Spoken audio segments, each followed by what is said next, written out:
சினிமாக்கான power என்ன அப்படின்னா, ஒரே ஷாட்ல நமக்கு நிறைய கதைகள் சொல்லலாம். இப்போ கான்ட்ராஸ்டான 2 விஷயங்கள் நடக்க போகுதுன்றத வந்து, அவங்க வந்து லேயர்ஸ்ல கதை சொல்லியிருப்பாங்க. இப்போ foreground, midground, background. இப்போ நல்ல டைரக்டர் அப்படின்னா, அவரு எல்லா கிரவுண்டையுமே யூஸ் பண்ணணும். இப்போ ஒரு கிரவுண்ட்ல மட்டும் பிளே நடக்காம, நான் எல்லாத்தையுமே யூஸ் பண்ணுவேன் அப்படின்ற லிபர்ட்டிய வந்து ஆக்சுவலி யூஸ் பண்ணிக்கணும். அதனால யூஸ் பண்ணிருப்பாங்க. இப்போ இவங்க ஃபோர் கிரவுண்ட்ல இருக்கிற டைலாக்ஸ் ஒண்ணு போயிட்டு இருக்கும்.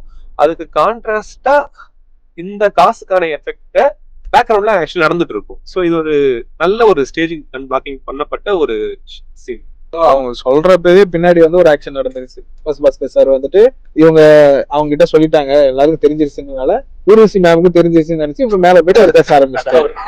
மேல போனதுக்கு அப்புறம் தான் பாலச்சந்திரன் சார் வந்து அந்த டைலாக் சொல்றாரு.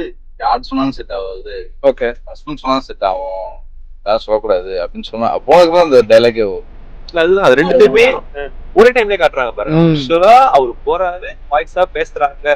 சோ இவங்க பேசுற விஷயம் நடக்க போகுதுன்றது சைமல்டேனியஸா சொல்றாங்கல்ல, அது நமக்கு ஒரு டிஃபரெண்டான ஒரு பர்செப்ஷன் இருக்கும்.